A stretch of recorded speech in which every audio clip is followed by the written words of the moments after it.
நம்ம எல்லாரையும் ஒருமித்து கூடிவரை செய்து இந்த கிளியூர் கிராமத்தின் மத்தியில் அவருடைய நாமத்தை உயர்த்துவதற்கு கர்த்தர் தந்த அருமையான வாய்ப்புக்காக கர்த்தரை என்னோடு துதிக்கிறேன்.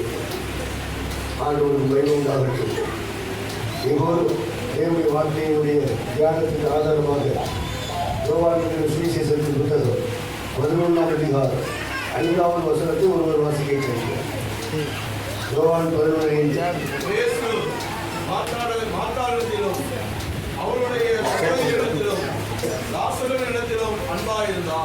ஆண்டவராகிய இயேசு கிறிஸ்து பூமியில் இருந்த நாட்களில் அநேக கிராமங்களிலும் பட்டணங்களிலும் கடந்து போன இடங்களெல்லாம் தேவனுடைய ராஜ்யத்தை குறித்து பிரசங்கித்தார். வியாதி உள்ளவர்கள், நோய் உள்ளவர்கள் எல்லாம் சந்தித்து அவர்களுக்கு சுகத்தை கொடுத்தார். அசுத்த ஆவி பிடித்தவர்கள், பல்வேறு விதமான ஆவிகளிலே சிக்கி தவித்தவர்கள், இவர்கள் எல்லாரையும் ஆண்டவர் சந்தித்தார். அவர்களுக்கு விடுதலை கொடுத்தார். பாவங்களிலே நிறைந்து சமாதானத்தை இழந்து சந்தோஷத்தை இழந்து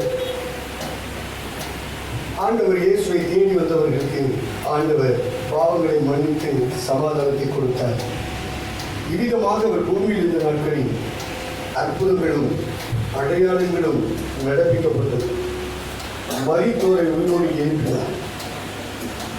குஷ்டரோகிகளை சொத்தப்படுத்தினார். பாவம் மன்னிப்பை கொடுத்தார். வியாதி நோய்களிலிருந்து விடுதலை கொடுத்தார். அசுத்த ஆவியின் பிடியிலிருந்து விடுதலை கொடுத்தார். தேவனுடைய ராஜ்யத்தை கொடுத்து பிரசங்கம் பண்ணினார். இவ்விதமாக ஆண்டவர் இயேசு கிராமங்களிலும் பட்டணங்களிலும் அவர் நடந்து தெரிந்து நன்மை செய்கிறவராகவே சுற்றி திரிந்தார். அந்த காலகட்டங்களில் இங்கே நாம் வாசித்தோம். பெத்தானியா கிராமம் இந்த கிளியூர் கிராமத்தை போல பெத்தானியா கிராமம், அந்த கிராமத்துக்குள்ளே அவர் பிரவேசிக்கிறார். அவர் பிரவேசித்த போது அந்த குடும்பம் அவரை ஏற்றுக்கொண்டது. அநேக குடும்பங்கள் அந்த கிராமத்தில் இருந்த பொழுது எல்லா குடும்பங்களும் இயேசுவுக்கு வாசலை திறக்கவில்லை. ஒரே ஒரு குடும்பம் அந்த பெத்தானியா கிராமத்தில், அதில் 3 பேர் இருக்கிறார்கள் அந்த வீட்டில், அந்த குடும்பத்தில். ஒன்று லாசரு, 2வது மார்த்தா, 3வது மரியாள். 3 பேர் கொண்டதான ஒரு குடும்பம். அவர்கள் இயேசுவை ஏற்றுக்கொண்ட நேரம் இருக்கிறது. அந்த கிராமத்திலே மிகப்பெரிய கட்டுப்பாடு. யாரும் அந்த இயேசுவுக்கு இடம் தரக்கூடாது. யாரும் அந்த இயேசுவின் சீடர்களுக்கு இடம் தரக்கூடாது என்று சொல்லி ஒரு மிகப்பெரிய கட்டுப்பாடுகள் கிராமங்களிலே கூடி அந்த கட்டுப்பாடுகளை ஏற்படுத்தியிருந்தார்கள். அந்த காலகட்டத்தில் இரட்சகராகிய இயேசு கிறிஸ்து அந்த கிராமங்களுக்குள்ளே கடந்து போய் அவர் பிரசங்கம் பண்ணுகிறார். பரலோக ராஜ்யத்தை குறித்து பிரசங்கம் பண்ணுகிறார். வியாதி நோய் உள்ளவர்களுக்கு விடுதலை கொடுக்கிறார். அசுத்த ஆவி பிடித்தவர்களுக்கு விடுதலை கொடுக்கிறார். அவருடைய வாழ்க்கையிலே ஒரு பெரிய நன்மை செய்கிறவராய் அவர் மக்களுக்கு மத்தியிலே நடமாடி திரிந்தார். வேதம் அப்படி சொல்லுகிறது. தேவன் நசரேயனாகிய இயேசுவை பரிசுத்த ஆவியினால் வல்லமையினாலும் அபிஷேகம் பண்ணினார். தேவன் அவரோடு கூட இருந்தார்.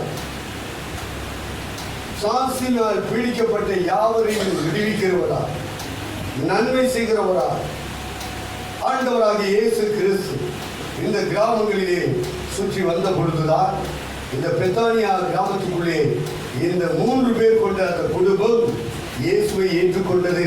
ஏற்றுக்கொண்ட காலம் எல்லா மக்களும் இயேசுவை ஏற்றுக்கொள்ளக்கூடாது என்று தடை விதித்த ஒரு காலம். இயேசுவுக்கு வீட்டில் இடம் தரக்கூடாது, அந்த சீடர்களுக்கு இடம் தரக்கூடாது என்ற மிகப்பெரிய கிராம கட்டுப்பாடு இருந்த நேரம். இந்த கட்டுப்பாட்டை கடந்து ஏற்றுக்கொண்ட ஒரு அற்புதமான குடும்பம். இந்த 3 பேரை பற்றி வேதம் சொல்லுகிறது. யோவான் சுவிசேஷகன் அப்படி எழுதுகிறான். இயேசு லாசருவினிடத்திலும் மார்த்தாளிடத்திலும் மரியாளிடத்திலும் அன்பாயிருந்தார். அல்லேலூயா. இந்த 3 பேரும் அந்த கிராமத்திலே வாழ்கிற 3 விதமான மக்களுக்கு அடையாளமாக இருக்கிறார்கள். இந்த கிளியூர் கிராமத்துக்குள்ளே வாழ்ந்து கொண்டிருக்கிற மக்களுக்கு இந்த ஒரு குடும்பம் அடையாளமாக இருக்கிறது. லாசரை போன்றவர்கள் இந்த கிராமத்திலே வாழ்கிறார்கள். மார்த்தாளை போன்றவர்கள் இந்த கிராமத்திலே வாழ்கிறார்கள். மரியாளை போன்றவர்கள் இந்த கிராமத்திலே இருக்கிறார்கள். இந்த 3 பேரையும் இயேசு நேசிக்கிறார். இயேசு மார்த்தாளிடத்திலும் மரியாளிடத்திலும் லாசருவிடத்திலும் அன்பாக இருந்தார். இறைவன் அன்பாக இருக்கிறார். இறைவன் எல்லார் மேலும் அன்பாக இருக்கிறார். சர்வதேச மக்கள் ஒவ்வொருவரையும் இறைவன் நேசிக்கிறார். நேசிக்க ஒரு தேவன் இருக்கிறார். இறைவனை காண முடியுமா? இறைவனுடைய குரலை கேட்க முடியுமா? கடவுளுடைய குரலை கேட்க முடியுமா? கடவுளுடைய அன்பை பெற முடியுமா என்ற கேள்விகள் எழும்புகிற ஒரு பெரிய காலத்திலே நாம் வாழ்ந்து கொண்டிருக்கிறோம். ஆனால் வேதம் சொல்லுகிறது, அவர்கள் நேசிக்காவிட்டாலும் இயேசு நேசிக்கிறார். கடவுளுடைய சத்தத்தை கேட்கும் பாக்கியம் வந்திருக்கிறது. கடவுளுடைய பிள்ளைகளாக வாழும் பாக்கியம் வந்திருக்கிறது. கடவுளுக்கு வீட்டிலே இடம் தரக்கூடிய காலம் வந்திருக்கிறது. அந்த பாக்கியம் வந்திருக்கிறது. இந்த 3 பேரும் அந்த கிராமத்திலேயே ஆண்டவர் இயேசுவை ஏற்றுக்கொண்டார்கள் என்று வேதம் சொல்லுகிறது. அதனாலே ஏற்றுக்கொண்டவர்களின் மேலே ஆண்டவர் தம்முடைய அன்பை விளங்கப்படுகிறார். லாசரு என்ற ஒரு மனிதன் அந்த வீட்டுக்குள் இருக்கிறார்.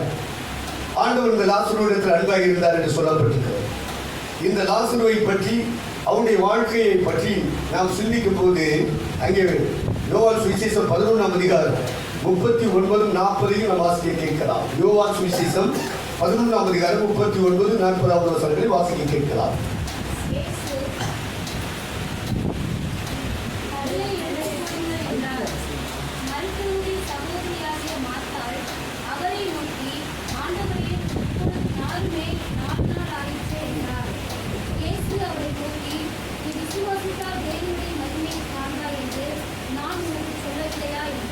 லாசருடைய வாழ்க்கை, ஆண்டவராகிய இயேசு கிறிஸ்து அந்த வீட்டுக்குள் இருந்தும் அவர் அன்பு கூர்ந்தும் லாசருடைய வாழ்க்கையை பற்றி நாம் சிந்திக்கும் பொழுது, லாசரு மரித்து போனான். வியாதி வந்து மரித்து போனான். மரித்தவனை அடக்கம் பண்ணிவிட்டார்கள் கல்லறையிலே.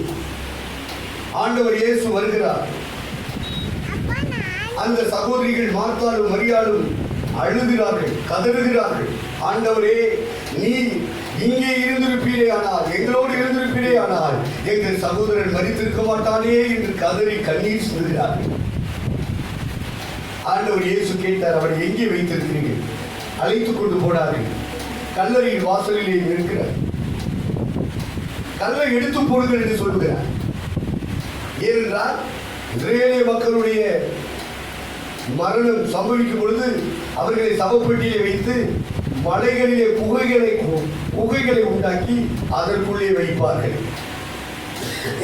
அதற்குள்ளே வைத்து அந்த குகையின் வாயை கல்லினாலே அடைப்பார்கள். பெரிய பாறைகளை எடுத்து அடைச்சு வச்சுவார்கள்.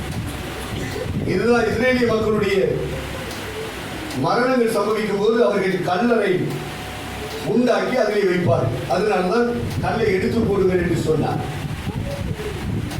அப்பொழுது சகோதரி சொல்றார், கல்லறைக்கு முன்னே நிற்கிற சகோதரி சொல்றார், உடன்பிறந்த சகோதரி, ஆண்டவரே நாருமே என்று சொல்றார். ஒரே குடும்பத்தில் பிறந்தவர்கள் தான், ஒரே குடும்பத்தில் வாழ்ந்து கொண்டிருக்கிறவர்கள் தான். ஆனால் அந்த லாசரு என்கிற பெயருடைய மனிதனுடைய வாழ்க்கையை நாம் சிந்திக்கும் பொழுது இயேசுனுடைய அன்பு அவனுக்கு கிடைத்தும் அவன் வாழ்க்கையிலே மரித்து போகிறான். வியாதி வருகிறது, மரணம் வருகிறது, அவனை கல்லறையிலே வைத்து விடுகிறார். ஆனால் இரட்சகராகிய இயேசு கிறிஸ்து அந்த லாசருவிடத்திலும் அன்பாகத்தான் இருக்கிறார். மரித்து போன இந்த லாசருவை அடக்கம் பண்ணப்பட்ட லாசருவை அவர் பார்க்கும்படியாக அந்த கல்லறையின் வாசலிலே நின்று கொண்டு கல்லை புரட்டி போடுங்கள் என்று சொல்லுகிறார். அப்பொழுது சகோதரி சொல்லுகிறார், நாருமே என்று சொன்னார். அப்படியானால் சகோதரன் நாறிக்கொண்டிருக்கிறான். அவனுக்குள்ளே மரணம் இருக்கிறது, அவனுக்குள்ளே வியாதி இருக்கிறது. வியாதியும் மரணமும் அவனை கல்லறையிலே கொண்டு வந்து சேர்த்து விட்டது. இப்பொழுது இயேசுவும் கிட்டே போக முடியாது. குடும்பத்திலே உள்ள உடன் பிறந்த சகோதரிகள் கூட கிட்ட போக முடியாது. காரணம், அந்த குகையின் வாசலை அடைத்திருக்கிற கல்லை எடுத்து போட்டால் நாடும்.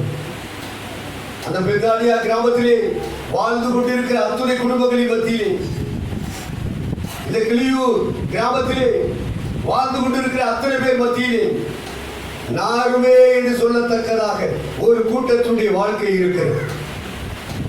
உடன் பிறந்தவர்கள் கூட அங்கீகரிக்க முடியவில்லை. அப்படியான கிராமம் எப்படி அங்கீகரிக்கும்? நார பண்ணுகிற வாழ்க்கையை வாழ்ந்து கொண்டிருக்கிறவர்களுக்கு இந்த லாசர் ஒரு அடையாளமாக காணப்படுகிறார். என்னையா நாற்றும்? இந்த கிராமத்திலே ஒரு கூட்ட மக்கள் லாசருவுக்கு அடையாளமாகவே வாழ்க்கையை கடந்து கொண்டிருக்கிறார்கள். நாரும், வாயை திறந்தால் நாரும், அவர்களை பற்றி மற்றவர்கள் பேசினால் நாரும். என்ன நாற்றம்? போதை வஸ்துக்களை அவர்கள் பயன்படுத்துகிறார்கள். கல்லு சாராயத்தை குடிக்கிறார்கள். டாஸ்மார்க்ல இருந்து, மினியில இருந்து, குவார்டர்ல இருந்து, ஆப்பிள் இருந்து புல்லு வரைக்கும் கொண்டாந்து வச்சு அடிக்கான். கிட்ட போக முடியல. நாருது. நாற்றம் பிடித்த வாழ்க்கைக்கு சொந்தக்காரர்கள் அனைவரும் இந்த செத்து நாரி கிடக்கிற லாசருவுக்கு அடையாளமாக இருக்கிறார்கள். சில குடும்பங்களிலே ஒரே சண்டை, வாக்குவாதம், தர்க்கம். வாயை திறந்த கெட்ட வார்த்தை, கிட்ட நின்று கேட்க முடியாது. அந்த அளவுக்கு ஆபாசமான வார்த்தைகள், அசுத்தமான வார்த்தைகள், அழுக்கான வார்த்தைகள் யாரெல்லாம் இந்த கிளியூர் கிராமத்திலே பேசிக் கொண்டிருக்கிறார்களோ அத்தனை பேரும் செத்து நாரி கிடக்கிற லாசருவுக்கு சமமானவர்கள். உங்கள் வாய் சுத்தமாக்கப்பட்டிருக்கிறதா? உங்கள் குடும்பங்களிலே சண்டை இல்லாமல் இருக்கிறீர்களா? தண்ணி அடிக்காமல் இருக்கிறீர்களா? டாஸ்மார்க்கு போகாமல் இருக்கிறீர்களா? அடிதடி சண்டைகள், கெட்ட வார்த்தைகள், கொலைவெறி தாக்குதல்கள். இப்படிப்பட்ட நிலையில் இந்த கிராமத்தில் யார் வாழ்ந்தாலும் சரி, அவர்கள் லாசர், மரித்து போன லாசர், நாரி போன லாசருக்கு அடையாளமாகத்தான் அவருடைய வாழ்க்கை இருக்கிறது. அவங்க வாழ்க்கையை பற்றி மற்றவங்க பேசினா, ஐயோ அவெல்லாம் ஒரு மனுஷனா, அவன் நாயை விட மோசம்யா, அவனை பத்தி பேசாத, அவெல்லாம் ஒரு பொம்பளையா, அதெல்லாம் வாழ்க்கையா என்று காரி உமிடும் அளவுக்கு கெட்டு போன ஒரு வாழ்க்கை, பாவம் நிறைந்த ஒரு வாழ்க்கை, துன்மார்க்கம் நிறைந்த வாழ்க்கை. யாரெல்லாம் இந்த கிராமத்திலே இருக்கிறார்களோ, வாழ்ந்து கொண்டிருக்கிறார்களோ அத்தனை பேரும் நாரி போன லாசருவுக்கு அடையாளமாக இருக்கிறார்கள். இந்த லாசருவையும் இயேசு நேசிக்கிறார். அந்த லாசருவையும் தேடி வருகிறார். நாரி கிடக்கிறார். கண்ணுல திறந்தா பிண நாற்றம் நாறுது. கிட்ட போக முடியாது. அவருடைய பேச்சு நாற்றம், பார்வை நாற்றம், அவருடைய சிந்தனை நாற்றம், அவன் குடும்பத்திலே செயல்படுகிற செயல்கள் நாற்றம். இப்படி நாற்றம் பிடித்த வாழ்க்கை இந்த கிராமத்திலே யார் வாழ்ந்து கொண்டிருந்தாலும் சரி, நாரி போனான், நாரி போனான். அவர் கெட்டு போனவன், கெட்டு போனவன் கிட்ட போக முடியாது. அவளை பற்றி பேசினாலே தீட்டியா அப்படின்னு சொல்ற அளவுக்கு ஒரு வாழ்க்கை உனக்கு இருக்குமானால் நீ லாசருவுக்கு அடையாளமானவன், அடையாளமானவன். அப்படி இருந்தாலும் உடன் பிறந்த சகோதரிகள் நாருன்னு சொன்னாலும் குடும்பத்திலே சாட்சியே இல்லை, கிராமத்தில் உனக்கு சாட்சியே இல்லை. உன் வாழ்க்கை அப்படித்தான் இருக்கு, அப்படி நாரி போய் தான் கிடக்கு. ஆனாலும் கிராமமே உன்னை ஒதுக்கி வைத்தால், கல்லறையில் கொண்டு அடக்கம் பண்ணது போல உன்னை தள்ளி போட்டார். உடன் பிறந்தவர்கள் அவெல்லாம் மனுஷனா, கூட பிறந்ததே தப்பு என்று சொல்லக்கூடிய அளவுக்கு கெட்டு போனதான ஒரு வாழ்க்கை உன்னுடைய வாழ்க்கை இருக்குமானால் ஆண்டவராகிய இயேசு கிறிஸ்து உன்னையும் தேடிக் கொண்டிருக்கிறார். நீ கல்லறையிலே இருக்கிற வாழ்க்கை போல உன் வாழ்க்கை இருந்தால், உன் வாழ்க்கை முழுவதும் இந்த கிராமத்திலேயே குடும்பத்திலேயே நாய் போய் கிடந்தாலும் ஆண்டவராகிய இயேசு கிறிஸ்து உன்னையும் தேடுகிறார்.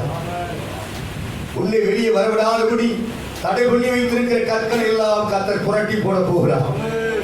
தடைகள் நீங்க போகிறது. உனக்கு ஜீவன் வர போகிறது. உன் அசுத்தமான வாழ்க்கை மாற போகிறது. இந்த கிராமத்திலே ஒரு கூட்டம் மக்களுக்கு கர்த்தர் அசுத்தங்களை மாற்றி பரிசுத்தத்தை உண்டாக்க போகிறார். அநீதி, அக்கிரமம், கொலைவெறி, ஜாதிவெறி எல்லாவற்றிலிருந்து விடுதலையாக்கி ஒரு நீதிமானாக கர்த்தர் வாழ வைக்க போகிறார். இந்த லாசருவை தேடி வந்து கல்லறை வாசலிலே நின்று கொண்டு சொன்னார், பேரை சொன்னார், லாசருவே வெளியே வா என்று கர்த்தர் சொல்லுகிறார். அந்த வார்த்தை கல்லறைக்குள்ளே பிரவேசிக்கிறது. அந்த சத்தம் அங்கே பிரவேசிக்கிறது.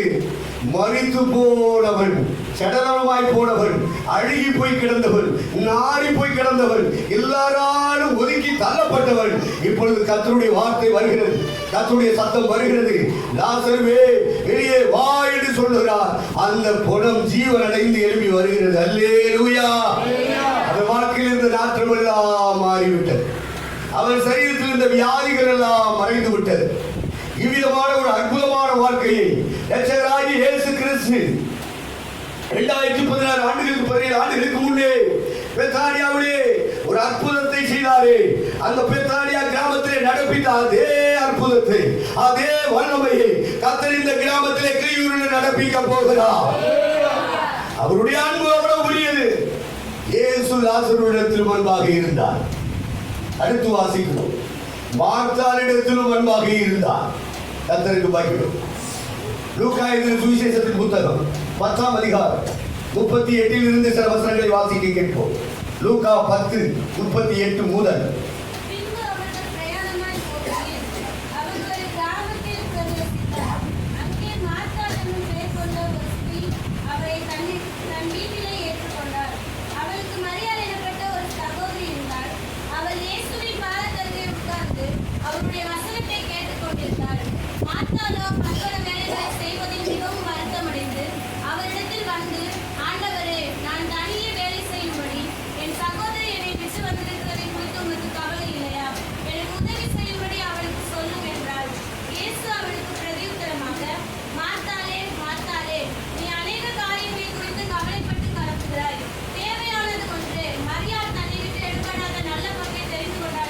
ஆண்டவராகிய இயேசு கிறிஸ்துவை பெத்தானியா கிராமத்தில் முதல்ல ஏற்றுக்கொண்டது இந்த மார்த்தாள்.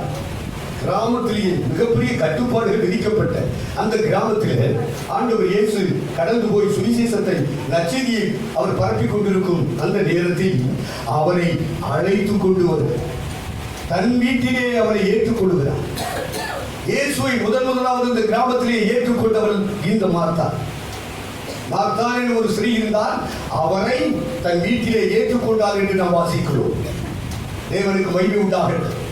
முதலாவது ஏற்றுக்கொண்டவர், இயேசுவுடைய ரட்சிப்பை பெற்றவர், இயேசுவுடைய அன்பை பெற்றவர், இயேசுவுக்காக எல்லா சங்கடங்களையும், கிராமத்தில் வருகிற எல்லா பாடுகள், உபத்திரவங்களை கூட சகித்துக் கொண்டவர். அப்படிப்பட்டவள் ஆண்டவர் இயேசுவை ஏற்றுக்கொண்டு இயேசுவுக்கு சாட்சியாய் தன் வாழ்க்கையை கிராமத்திலேயே உயர்த்தி காண்பித்தவர். ஆனால் ஒரு காரியத்தை பற்றி ஆண்டவரும் அவளும் பேசுகிறார்கள். என்ன பேசிக் கொள்கிறார்கள்? ஒரு ஆண்டவர் தன் சீடர்களோடு வீட்டுக்கு வந்திருக்கிறார். வீட்டுக்கு வந்தவர்களை உபசரிக்க வேண்டியது ஹியூமன் நேச்சர். தமிழ் பண்பாடுகளை யாருமே உபசரிப்பார்கள் நம்ம தமிழகத்தில். அதுபோல ஒவ்வொரு மனிதனுடைய இயல்பும், அந்நியர்கள் தங்களை நாடி வந்துவிட்டார், அடுத்தவர்கள் தேடி வந்துவிட்டார், அவர்களுக்கு வீட்டுக்குள்ளே வந்துட்டாங்கன்னு சொன்னா அவங்களுக்கு ஏதாவது கொடுத்து உபசரிப்பார்கள். அது மனித இயல்பு. இரட்சகராகிய இயேசு கிறிஸ்துவை விசேஷமாக ஏற்றுக்கொண்டவர் இந்த மார்த்தாள். இப்போ ஆண்டவரும் சீடத்தில் வந்து விட்டாங்க. ஏறக்குறைய ஒரு 13 டிக்கெட் உள்ள வந்துருச்சு. இங்க எத்தனை டிக்கெட் தெரியல. கர்த்தருக்கு ஸ்தோத்திரம். இவ்வளவு பேருக்கும் சாப்பாடு போடணும். கூட்டம் முடிஞ்ச உடனே சாப்பாடு. கர்த்தருக்கு ஸ்தோத்திரம். எல்லாருக்கும் தண்ணி கொடுக்கணும், சாப்பாடு கொடுக்கணும், அவங்க தாகத்தை தீர்க்கணும், பசியை தீர்க்கணும், அவங்களுடைய கலைப்பை தீர்க்கணும், இவங்களை வழி அனுப்பணும். இதெல்லாம் செய்கிற ஒரு இடத்துல மார்த்தாள் நம்ம இருக்கிறாங்க. இப்போ சமைக்கிற வேலையில அவங்க ஈடுபடுறாங்க. அப்போ மளிகை கடை போகணும், மார்க்கெட்டு போகணும், ஜாமான்கள்லாம் பர்ச்சேஸ் பண்ணிட்டு வரணும். அடுப்படியில் என்னென்ன கூட்டு வைக்கணும், என்னென்ன குழம்பு வைக்கணும், எப்படிப்பட்ட கூட்டு வச்சா ருசியாக இருக்கும், அதெல்லாம் நறுக்கி அதெல்லாம் சுத்தம் பண்ணும். அது மட்டனா சிக்கனா எதுவோ எல்லாம் அவங்க போடும். கறிச்சு பொறிச்சு அவங்க கையில் கொடுக்கணும். அவங்களை திருப்தியாக சாப்பிட வச்சு அனுப்பணும். நல்லது, நல்ல சுபாவம், ஒரு அன்பின் சுபாவம். ஆண்டவரை ஏற்றுக்கொண்ட ஒரு அற்புதமான ஒரு குடும்பம். இப்பொழுது ரட்சகர் வீட்டுக்குள் இருக்கிறார். இப்போ அவள் வந்து சொல்லுகிறாள், அவருடைய தங்கை ஆண்டவருக்கு முன்பாக உட்கார்ந்து விட்டார். வாயை போட்டு விட்டு உட்கார்ந்துட்டார். சமைக்கிறதுக்கு உதவிக்கு ஆள் இல்லை. அதனால ஆண்டவர்கிட்ட வந்து சொல்றா, நான் ஒருத்தியா கிடந்தே பாடுபட்டு இருக்கேன். நான் ஒருத்தியாவே வீட கூட்ட வேண்டியிருக்கு, சுத்தம் பண்ணிருக்கு, பாத்திரங்கள் வேண்டியிருக்கு, மார்க்கெட்டு போக வேண்டியிருக்கு, மளிகை கடை போக வேண்டியிருக்கு, சாமான்கள் எல்லாம் வாங்கிட்டு வர வேண்டியிருக்கு. எல்லாத்தையும் நான் சமைச்சு எடுத்து நான் உறுதியா கஷ்டப்பட்டு கிடக்கிறேனே, இவளை எனக்கு உதவி செய்யும்படி நீர் சொல்லி அனுப்பக்கூடாதா அப்படின்னு கர்த்தர் வந்து சொல்லலாம். அதுக்கு ஆண்டவருடைய பதில் என்ன? நீ சொல்றது உண்மைதான், நான் அனுப்பாம இருக்கிறேன், நீ அனுப்புறேன் அப்படின்னு சொல்றாரா? இல்லை. மார்த்தாளே மார்த்தாளே, நீ அநேக காரியங்களை குறித்து கவலைப்பட்டு கலங்குகிறாய். தேவையானது ஒன்றே. மரியாள் தன்னை விட்டு ஈடுபடாத நல்ல வகை தெரிந்து கொண்டார். அப்படியானால் மார்த்தாள் கவலைப்பட்டு கலங்கி கலங்கி இந்த உலக வாழ்க்கையை கடந்து போய் கொண்டிருக்கிற ஒவ்வொரு குடும்பத்திற்கும் அடையாளமாக இருக்கிறார். ஆண்டவர் இயேசுவை நேசித்தும் இயேசுவுக்கு வீட்டிலே இடம் தந்தும் இயேசுவின் பிரசன்னம் இயேசுவின் சமூகம் இருந்தும் ஆண்டவர் வீட்டுக்குள்ளே இருந்தும் கூட இருந்தும் கவலைப்பட்டு கொண்டிருக்கிற கர்த்தருடைய பிள்ளைகளுக்கு அடையாளமாக இருக்கிறார் மார்த்தாள். லாசரு மேலும் அன்பாக இருந்தார், மார்த்தாள் இடத்திலும் அன்பாக இருந்தார் என்று நாம் வாசிக்கிறோம். பல்வேறு விதமான கவலைகள். இடம் வேண்டும், வீடு வேண்டும், ஆடு வேண்டும், மாடு வேண்டும், கோழி வேண்டும், செடிகள் வேண்டும், மரங்கள் வேண்டும், பணம் வேணும், காசு வேணும், பிள்ளைகள் படிக்கணும், வேலை வேணும், வியாபாரம் நடக்கணும், தொழில் நடக்கணும், வருமானம் வரணும், கடன் கடன் கடன், ஊரை சுத்தி கடன், வெளியிலே கடன், உள்ளேயும் கடன், வட்டி கடன் வட்டி, இப்படிப்பட்டதான பிரச்சனையிலே சிக்கி பிள்ளைகளை குறித்து புருஷன் இப்படி இருக்கிறார், மனைவி இப்படி இருக்கிறார், கூட பிறந்தவங்க இப்படி இருக்காங்க, கவலை பாரம்,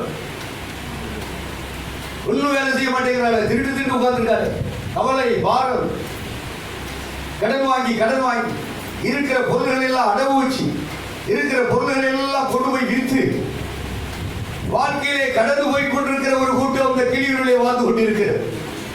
ஆகவே இப்படி கவலைகளிலும் பாரங்களும் நிறைந்து இந்த உலகத்திலே வாழ்க்கை முழுவதும் நிம்மதி இல்லாமல் மனசுல அழுத்தம் கொண்டு பாரம் கொண்டு கடந்து போய் கொண்டிருக்கிற ஒவ்வொரு குடும்பங்களுக்கும் அடையாளமாக இருக்கிறார் மார்த்தாள். இந்த ராத்திரி வேளையிலே அப்படிப்பட்ட கவலைகளுக்குள்ளே சிக்கி பாரங்களிலே நிறைந்து நிம்மதி இல்லாமல் புருஷன் இருந்தும் மனைவி இருந்தும் பிள்ளைகள் இருந்தும் வேலை இருந்தும் தொழில் இருந்தும் வியாபாரம் இருந்தும் ஆடுகள் மாடுகள் இருந்தும் கடனும் வட்டிக்குள்ளே இருந்து வாழ்ந்து கொண்டிருக்கிற ஒவ்வொருவருக்கும் மார்த்தாள் அடையாளமாக இருக்கிறார். கர்த்தர் அவளை பார்த்து சொன்னார், மார்த்தாளே மார்த்தாளே, நீ ஒன்னு ரெண்டு விஷயம் இல்லை, அநேக காரியங்களை மனசில் தூக்கி வச்சுக்கிட்டு நீ கவலைப்பட்டு கலங்கி கொண்டு இருக்கிறார். சமாதானத்தின் பிரபு வீட்டுக்குள்ளே இருக்கிறார். நிம்மதியை தரக்கூடியவர் கூட்டத்தில் தான் இருக்கிறார், கூட தான் இருக்கிறார், வீட்டுக்குள்ளதான் இருக்கிறார். இருந்தும் கவலைப்பட்டு கொண்டு இருக்கிறவர்கள், இருந்தும் பாரங்களை சுமந்து கொண்டிருக்கிறவர்கள் மார்த்தாளின் ஆவியுடையவர்களாகவே வாழ்ந்து கொண்டிருக்கிறார்கள். ஆண்டவர் அப்படிப்பட்டவரை பார்த்து சொல்லுகிறார், மார்த்தாளே மார்த்தாளே, நீ அநேக காரியங்களை குறித்து நீ கவலைப்பட்டு கொண்டே இருக்கிறாய், கலங்கி கொண்டே இருக்கிறாய், புலம்பிக் கொண்டே இருக்கிறாய், வாழ்க்கை முழுவதும் நிம்மதி இல்லாமல் நீ அலைந்து திரிகிறாய். அப்படிப்பட்ட மார்த்தாளையும் என் ஆண்டவராகிய இயேசு நேசிக்கிறார். எதற்காக அன்பு கூறுகிறார், எதற்காக நேச வைக்கிறார்? உனக்கு இருக்கிற கவலையில் இருந்து உன்னை தூக்கி எடுப்பதற்காக, உன் பாரங்களில் இருந்து உன்னை தூக்கி எடுப்பதற்காக, உன் கடன் பிரச்சனைகளில் இருந்து தூக்கி எடுப்பதற்காக. வியாதிகளும் நோய்களும் மாறி மாறி வருகிறது. பொறாமைக்காரர்களும் எரிச்சல் உடையவர்களும் உனக்கு விரோதமாக பில்லி சூரிய வைக்கிறார்கள், மந்திரவாதம் செய்கிறார்கள், ஆவிகளை ஏவி விடுகிறார்கள். இதனாலே நீ பாதிக்கப்பட்டு நோயும் வியாதியும் அசுத்த ஆவிகளின் போராட்டங்கள் உன்னை பாதிப்புக்குள்ளே நடத்துகிறது. நீ கவலைப்பட்டு கவலைப்பட்டு கலங்கி கலங்கி வாழ்ந்து கொண்டிருக்கிறார். உன்னை கவலையிலிருந்து தூக்கி எடுக்கவே இயேசு உன்னிடத்திலும் அன்பு கூறுகிறார். இந்த ராத்திரி வேளை நீ கவலைகளில் இருந்து பாரங்களில் இருந்து விடுதலையாக்கப்பட வேண்டும். உன் கண்ணீரில் இருந்து நீ விடுவிக்கப்பட வேண்டும். உனக்கு இருக்கிற எல்லா பிரச்சனைகளும் அநேக காரியங்கள் உன்னை சுற்றி சுற்றி இருக்கிறது. நிம்மதி இல்லாமல் வாழ்ந்து கொண்டிருக்கிறார். ஆண்டவர் இயேசுவை அறிந்திருந்தாலும், ஆண்டவர் இயேசுவுக்கு வீட்டில் இடம் தந்திருந்தால், உன் வாழ்க்கை கவலைகளினாலே கடந்து போய் கொண்டிருக்கிறது. பாரங்களினாலே கடந்து போய் கொண்டிருக்கிறது. வியாதி நோய்களினாலே கடந்து போய் கொண்டிருக்கிறது. நீ சுற்றி பார்க்கும் பொழுது கடன் பிரச்சனை, வட்டி பிரச்சனை உன்னை நெருக்கிக் கொண்டிருக்கிறது. வாழ்க்கையெல்லாம் நிம்மதி இல்லை. நிம்மதி இல்லாமலே வாழ்ந்து கொண்டிருக்கிறார். அப்படிப்பட்டவர் மார்த்தாளை போல இந்த கிளியூர் கிராமத்திலே யார் வாழ்ந்து கொண்டிருந்தாலும் சரி, கர்த்தர் சொல்லுகிறார், நான் மார்த்தாளையும் நேசிக்கிறேன் என்று கர்த்தர் சொல்லுகிறார். அந்த மார்த்தாளை நான் விடுவிக்க போகிறேன் என்று கர்த்தர் சொல்லுகிறார். அந்த கவலை பாரங்களில் இருந்து நான் விடுதலையாக்கி தூக்கி எடுக்க போகிறேன் என்று கர்த்தர் சொல்லுகிறார். தேவனுக்கு மகிமை. மூன்றாவதாக ஒரு சகோதரியை பார்க்கிறோம். அவள் பேர் மரியா. அவள் ஆண்டவருடைய பாதத்திலே உட்காருகிறார். அவள் ஜெபிக்கிறவள். மார்த்தாள் பாதி பக்தி, பாதி உலகம், பாதி ஆண்டவர்.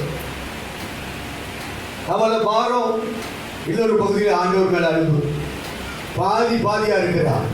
ஆனா மரியாள் என்று சொல்லப்படும் போது அவள் ஆண்டவருடைய பாதத்தில் உட்கார்ந்தாள் என்று சொன்னால் கர்த்தரை நோக்கி ஆராதிப்பதற்கும் ஜெபம் பண்ணுவதற்கும் அடையாளம். அல்லேலூயா. ஆண்டவராகிய இயேசு கிறிஸ்துவின் சமூகத்திலே உட்கார்ந்து அவரை ஜெபத்திலே தேடிக் கொண்டிருந்தார். ஆராதனை செய்து அவரை மகிமைப்படுத்திக் கொண்டிருந்தார். ஆண்டவருடைய அன்பை முழுமையாய் அவர் பெற்றுக் கொள்கிறார். அடுத்த ஆண்டவருடைய வசனத்தை கேட்டுக் கொண்டிருக்கிறார். வேதம் வாசிக்கிறார். வேத வசனங்களை வாசித்து யோசிக்கிறவர். ஆண்டவருடைய வார்த்தைகள் அவருக்கு நேராக அனுப்பப்பட்டுக் கொண்டிருக்கிறார். அவருடைய பாதத்திலே அமர்ந்து கர்த்தருடைய வார்த்தையை, கர்த்தருடைய சத்தத்தை கேட்டுக் கொண்டிருக்கிறார். கடவுள் பேசுவாரா? கர்த்தர் பேசுவாரா? அவருடைய வாய்ஸ் கேட்குமா? இயேசுவாருடைய சத்தம் துணிக்குமா என்றால் இப்பொழுது மரியாளுக்கு மட்டும் கர்த்தருடைய சத்தம் வந்து கொண்டிருக்கிறது. அல்லேலூயா. வெறும் பைபிள் ஸ்டடி அல்ல, கர்த்தருடைய சத்தம் வந்து கொண்டிருக்கிறது. வேத அறிவை போதிக்கவில்லை. கர்த்தரே அவருடைய வீட்டுக்குள் இறங்கி தன் பாதத்தில் அமர்ந்திருக்கிற மரியாதை நோக்கி தம்முடைய வார்த்தைகளை அனுப்பி கொண்டிருக்கிறார். அந்த வார்த்தை வேதாகம வார்த்தை அல்ல, அந்த நேரத்தில் அருளப்பட வேண்டிய ரேவா என்று சொல்லப்படுகிற அந்த நேரத்தில் அருளப்படுகிற வார்த்தை. அப்படியான என்ன? தேவனுடைய வாயிலிருந்து புறப்படுகிற ஒவ்வொரு வார்த்தையினாலும் மனுஷன் பிழைப்பார். மனிதனுக்குள்ள இருக்கிற ஆன்மா பிழைக்க வேண்டுமானால் சம்பாதிக்கிற சம்பாத்தியத்தை வச்சு மார்க்கெட்டுக்கு மளிகை கடைக்கு போய் ஸ்வீட்டு கடைக்கு போய் எல்லாத்தையும் வாங்கி வந்து கரைச்சி பொறிச்சு திங்கிறதுனாலே ஆத்மா பலப்படாது, சரீரம் தான் பலப்படும். ஆன்மா, மனிதனுக்குள்ள இருக்கிற ஆன்மா பலப்பட வேண்டுமானால் கர்த்தருடைய வார்த்தை, கர்த்தருடைய சத்தம் அந்த மனுஷனுக்கு வந்து கொண்டிருக்க வேண்டும். தேவனுடைய வாயில் இருந்து கூறப்பட்டு கொண்டிருக்கிற ஒவ்வொரு வார்த்தையினாலும் மனிதனுடைய ஆன்மா பிழைத்துக் கொண்டிருக்கிறது.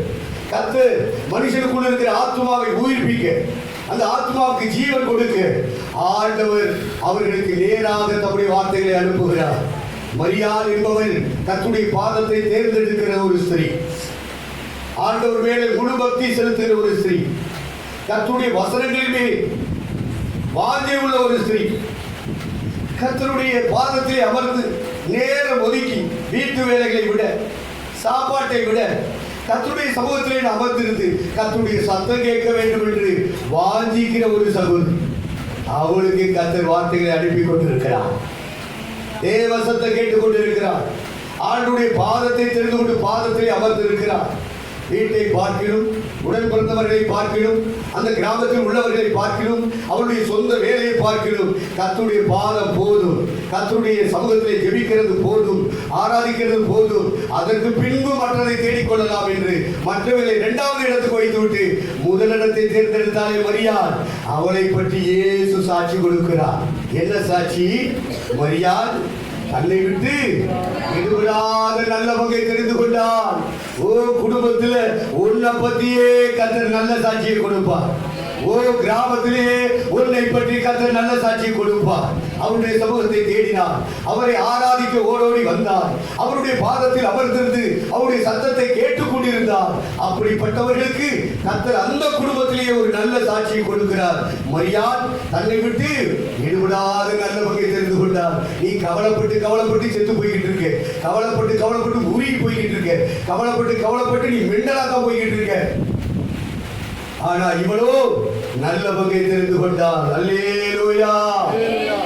தேவன் மேலே முழு பக்தி உள்ளவர்கள் இந்த கிளியூரிலே இருக்கிறீர்கள். ஆண்டவருடைய பாதத்தை தேடுகிறவர்கள் இருக்கிறீர்கள். ஆண்டவருடைய சத்தத்தை கேட்க வேண்டும் என்று வாஞ்சித்து பக்தியோடு தேடிக்கொண்டிருக்கிறவர்கள் இருக்கிறீர்கள். அப்படிப்பட்டவர்களுக்கு கர்த்தர் சாட்சி கொடுப்பார்.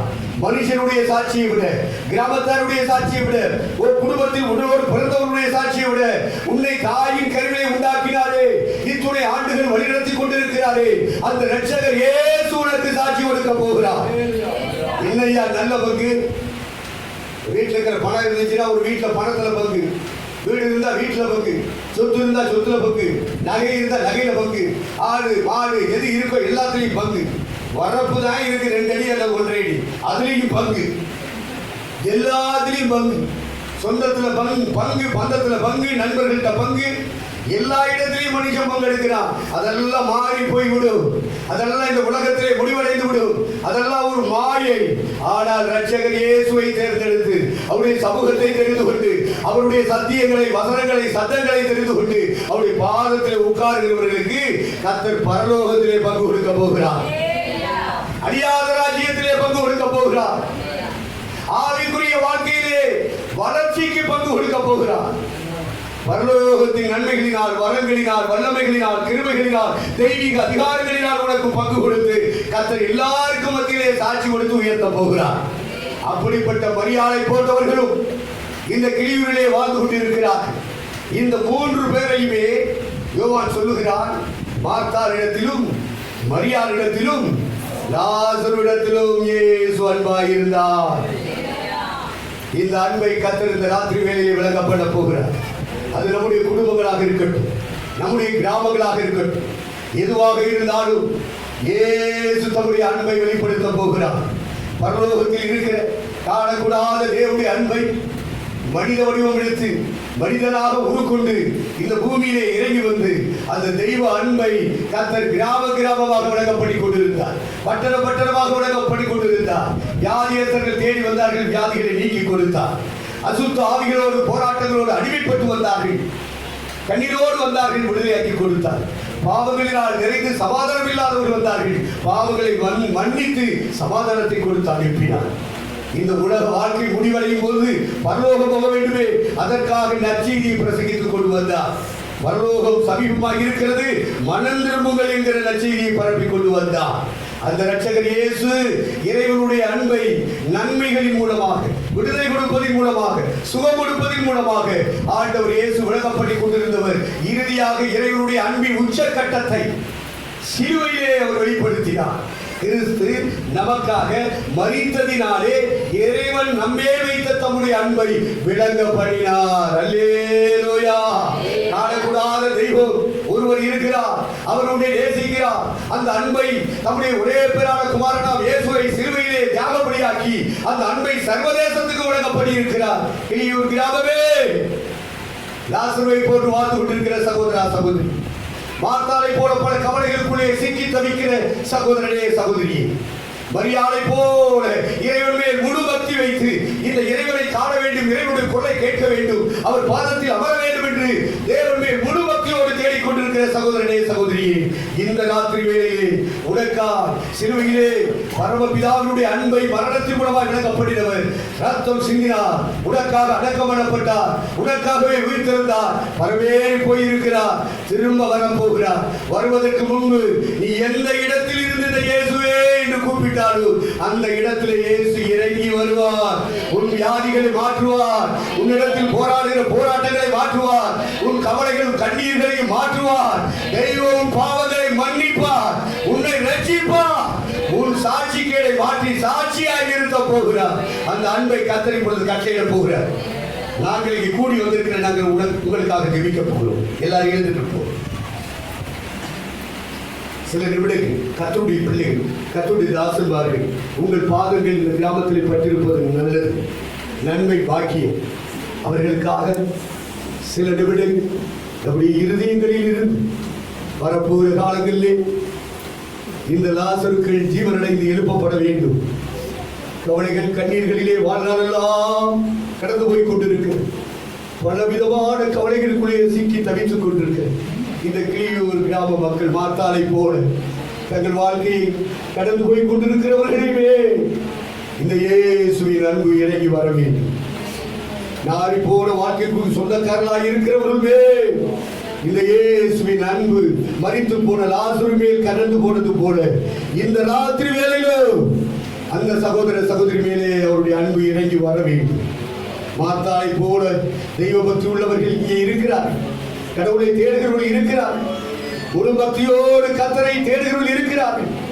அப்படிப்பட்டவர்களுக்கு கர்த்தருடைய அன்பு இந்த ராத்திரி வேளையிலே வெளிப்பட வேண்டும். அவர்களை குறித்த அந்த நல்ல சாட்சி அவர்களுக்கு சொந்தமாக்கப்பட வேண்டும். அவருடைய பாதத்தை அவர்கள் தேட வேண்டும், அவருடைய சத்தத்தை அவர்கள் கேட்க வேண்டும். அதற்காக அருமையான பூமியை இந்த கட்டடத்தை கர்த்தர் தந்திருக்கிறார். அவர்களுக்கு இந்த ஸ்தலம் பாதமாக மாற வேண்டும், அவர்கள் விடுதலை பெற ஸ்தலமாக இது மாற வேண்டும். இந்த கிராம மக்கள் முழுவதுக்கும் நாரி போன வாழ்க்கையை மாற்றி ஒரு பரிசுத்தத்தை கொடுக்க வேண்டும். இந்த ஊழியம், இந்த ஸ்தலம் இயேசு இருக்கிற இடமாக, இயேசுவின் நற்செய்தியை பரப்புகிற ஒரு இடமாக, வியாதிகளையும் நோய்களையும் மாற்றுகிற ஒரு இடமாக, அசுத்த ஆவி பிடிகளில் இருக்கிறவர்களுக்கு விடுதலை கொடுக்கிற ஒரு இடமாக, கவலைக்குள்ளும் கண்ணீருக்குள்ளும் வாழ்நாளெல்லாம் கடந்து போய் கொண்டிருக்கிறோம். நிம்மதி இல்லாமல் தவிக்கிறவர்களுக்கு இந்த இடத்திலே நிம்மதியை பெற்றுக் கொள்ளுகிற ஒரு இடமாக கர்த்தர் அவர்களுக்கு இந்த ராத்திரி வேளையிலே இரக்கம் காட்ட வேண்டும், கிருபை இறங்கப்பட வேண்டும். அந்த காணக்கூடாத பிதாவின் அன்பை இப்பொழுது இறங்கப்பட வேண்டும். அந்த மார்த்தாள் இடத்திலும் ஆண்டுடைய அன்பு கடந்து போகட்டும், லாசருவிடத்திலும் ஆண்டுடைய அன்பு கடந்து போகட்டும், மரியாள் இடத்திலும் ஆண்டுடைய அன்பு கடந்து போகட்டும். இயேசு யாருக்கும் பாரபட்சம் காட்டவில்லை. இந்த மூன்று கூட்டத்தார் கிளியூரிலே வாழ்ந்து கொண்டிருக்கிறார்கள். இந்த மூன்று கூட்டத்திலே கர்த்தருடைய அன்பு இறங்கட்டும். அவர்களுக்காக சிலுவையில் சிந்தனம் ரத்தம் தெளிக்கப்படட்டும். இந்த ராத்திரி வேளையிலே வியாதிகளும் நோய்களும் மறையட்டும். இந்த கடன் பிரச்சனை எப்படி மாறியது என்று ஆச்சரியப்படும்படியாக கர்த்தர் அவர்களுக்கு அந்த பிரச்சனையில் விடுதலை கொடுக்கட்டும்.